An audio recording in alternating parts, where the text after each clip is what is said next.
We are so happy to be here with you today on the cusp of Earth Day, which is, I know it's a bit of a cliche, but it really is something we do every day at Salt Lake City. And we are here today to highlight one of the many projects that we've invested in, also projects that we are currently investing in to address climate change and our local issues around our environment, from air quality, water preservation, recycling, and so many other efforts that we're doing. About a decade ago, I can't believe it's almost been that long, we re-engineered our stormwater canal that comes down 9th South here. And it used to be right here, but we took it out and established these wetlands instead. And these wetlands behind us here and that extend to the Jordan River right there are capable of treating our stormwater that comes down through the 900 South storm drain system. So stormwater that comes off of our houses, off of our roads, off of catching fertilizers and pesticides from all of the plants that it touches, it's polluted. Our home exteriors are, our rooftops are, and by the time it gets to our stormwater drains, this is not clean water.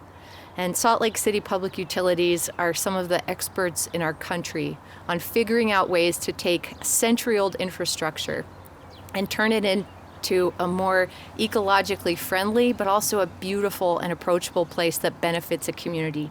That's what this is right here. Every investment that we make in our environment is adding up. It's adding up for the good. It's a positive balance for us. Between projects like this to the massive undertaking of our new water reclamation plant, which Laura Briefer will talk to us about in just a second, to our encouragement to have our residents voluntarily cut back on their water use, which was a request that we made early last year. Salt Lake City is really leading the way in sustainability. And this conservation approach isn't just our public utilities department, it's not just our sustainability department or public lands. It is really driven not by us as a city government, but by our residents who demand and expect us to bring these initiatives and this permanent work forward. It's because of you. You are leading your city government to these clean energy, climate change friendly, climate positive, beautification efforts that end up benefiting everyone in this city. And the evidence of that is clear. As I mentioned last spring, we asked you to start voluntarily cutting back on your water use. We're asking our residents right now to eliminate about 5 gallons a day. Shut the water off while you brush your teeth or in between washing and rinsing those dishes. Maybe run a full load on the dishwasher instead of a half load. Little things like that. And when it comes to our landscape watering, yellow is the new green in many ways. You cut back and you saved more than I have to look at this every time because I can't believe it, 2 billion gallons of water were voluntarily saved by you, our residents, last year. With no restrictions in place, we just asked. That's the kind of momentum and the inspiration that's driving your city government that you are leading. It's why we've also seen an amazing response from our Lawnmower exchange program that year after year now is replacing 2-cycle, gas-guzzling, polluting lawnmowers with clean electric lawnmowers right in your backyard, front yard level. This is a program that sells out basically within minutes. We're going to keep doing it, but it's you driving it. And it's also why tens of thousands of residents pull their recycling bins out to the curb every single week. We don't make you do it, but you understand how important it is, and we thank you for doing it. It's also why we saw such a huge response with Free Fare February, a voluntary opportunity for people to use public transit more without having to pay a cost. The response speaks for itself, but it's another piece of the evidence of your motivation that's driving us as your city government. Salt Lakers are so committed to the environment, and we are as well as your city government. There are investments that we aren't here to talk about today, but they get talked about in every budget cycle, and they'll come up again in the May and June sessions with the City Council, where we've been investing in a tremendous new water reclamation facility by regulation, really, from our federal lawmakers about what needs to be in and not in the water that we treat as it comes out of the reclamation facility. We've been investing in improvements to our recycling and our sustainability, our waste management process as a city. Thank you, city, for supporting these investments that are going to continue this year and that we've been seeing grow over the last few years. I'm going to turn the time over now to Sophia DeCaro, who is our Deputy for Sustainability in Salt Lake City, and then she'll be followed by Laura Briefer, our Director of Public Utilities. Sophia? Hi, everyone. Thank you, Mayor. We are so excited to be here. I'm so excited to be here today. Happy almost Earth Day. The Mayor said it correctly. Every day is Earth Day for us in sustainability.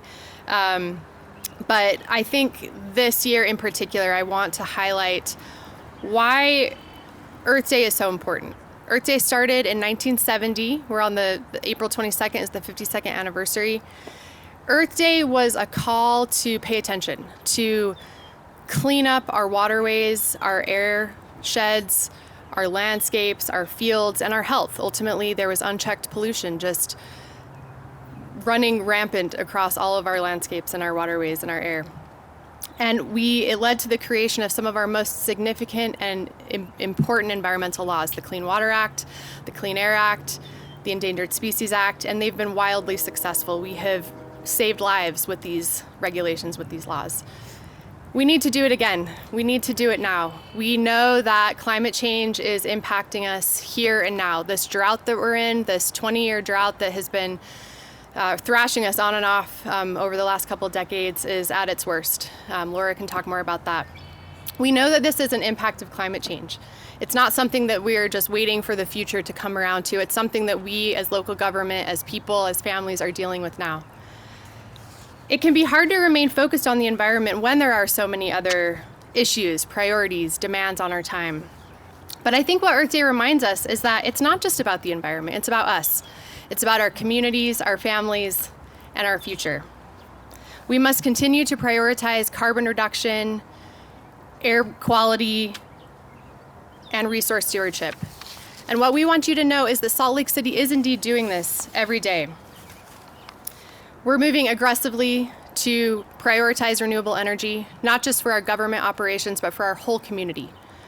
We just broke ground last fall on an 80 megawatt solar farm out in Tooele. It's going to get us to almost 100% renewable energy for Salt Lake City municipal government operations. We're doing the same thing for our community with the Community Renewable Energy Program.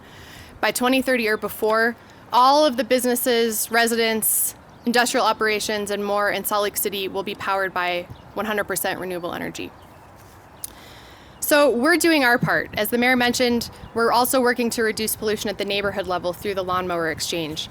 Just last year, the first year that we participated, we eliminated over 4 tons of pollution. That will happen each and every year from the people using their lawnmowers, their electric lawnmowers every summer, as well as all of the new people getting those mowers each and every summer. Transportation, huge source of pollution as well. So we're working to incentivize electric vehicles, active transit. We're supporting buses, infrastructure to connect our city. And we're piloting approaches in city government to do all of these things with our buildings, with our transportation, and with our employee engagement. So we want you to know that Salt Lake City takes stewardship and Earth Day seriously each and every day. And we encourage you to do the same. But please know that everything you do makes a difference. And please enjoy what we have here. It's all about, I think it can get very serious sometimes when we talk about climate change, when we talk about all of the issues that we're facing. But ultimately, get outside, look up into the sky, look down onto the ground, pay attention to the nature all around you. And know that everything that you're doing makes a difference. Every time you pull out your cart to recycle, every time you save water, every time you save energy, it all adds up. And we thank you. So happy Earth Day. Laura.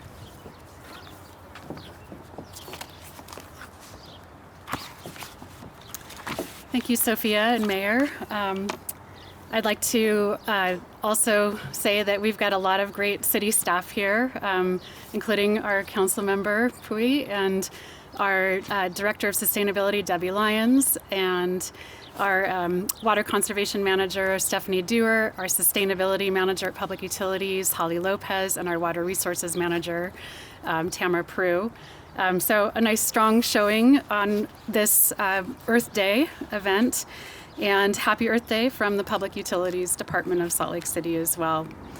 So I'm Laura Briefer, and Public Utilities Department, as you all know, is responsible for managing water resources from the tops of the Wasatch Mountains, which are the headwaters of our watersheds and provide most of our drinking water to our water service area, to the Jordan River and our streams throughout the city, which we're responsible for maintaining good water quality pursuant to the Clean Water, to our water reclamation facility that's been mentioned in Rose Park, where we treat water according to Clean Water Act standards, and ultimately that water goes to Great Salt Lake.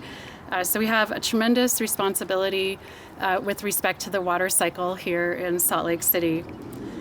I believe Earth Day is an opportunity to reflect on actions we can take to protect the environment and steward the natural resources which we depend, and water is a very significant natural resource for us.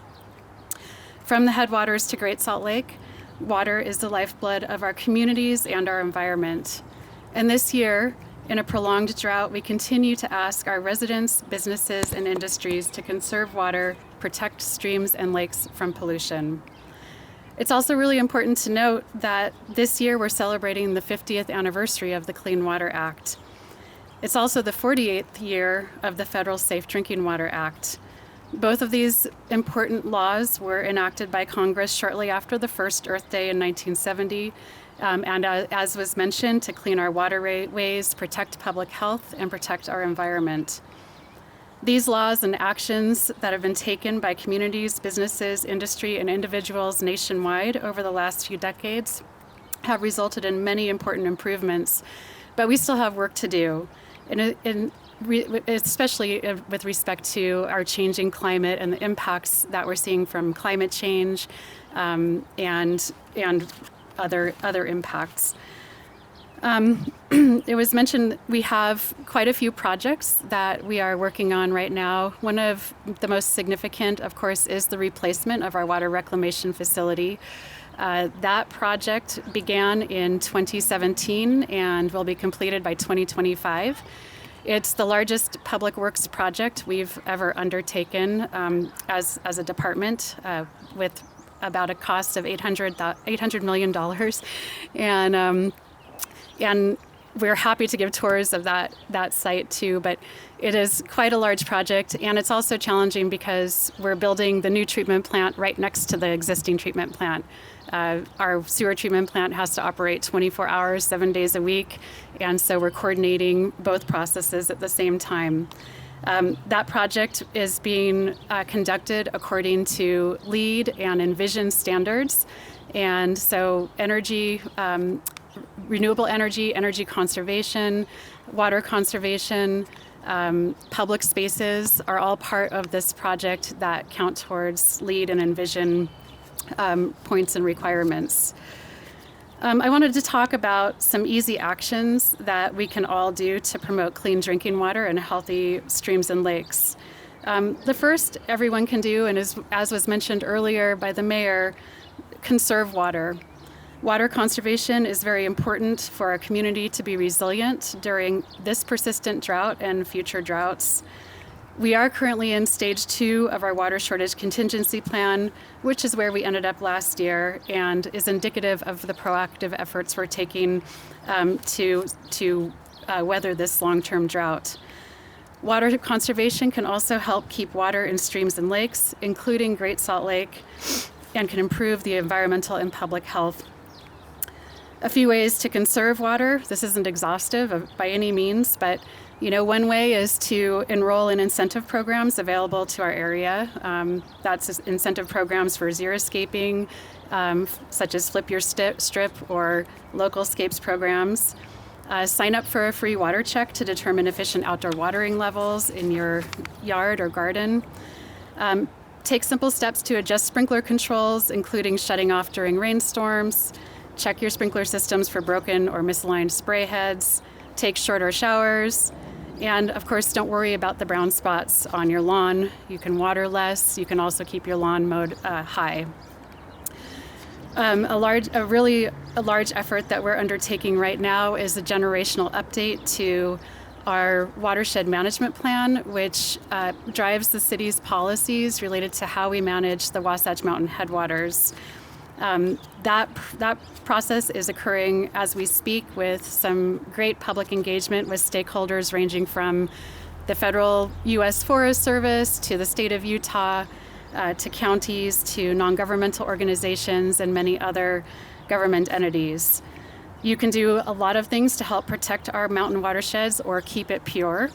The Wasatch Mountains are so important because they are the headwaters of our sources of drinking water, and keeping the water clean at its source helps to ensure that everyone can have access to clean and safe water, as well as support the environment. A few ways you can protect our watersheds: use restrooms that are in the watershed areas at trailheads. Practice leave no trace skills, pack out what you pack in. Help prevent forest fires and comply with fire restrictions. Participate in the development of our watershed plan, and volunteer for stewardship projects such as invasive weed control and land and trail restoration. Finally, I wanted to highlight a few ways you can help protect stormwater and wastewater quality. We all live downstream. Stormwater runoff eventually makes its way to streams and lakes, carrying any pollutants along with it. And these pollutants can cause impacts to aquatic habitat and public health. So a few ways to help reduce pollution in stormwater: simple things like bag and put your pet waste in the garbage. Mulch or compost mowed grass. Properly dispose of garbage and recycle glass and plastics. Use household chemicals sparingly and safely dispose of them. Never dispose of chemicals or waste in storm drains or gutter. And for our sewer treatment process, only flush the 3 P's down the toilet: pee, poo, and paper. So that's a brief highlight from Public Utilities and the city, and thank you for your time. I have lots of resources if you have questions. Thank you.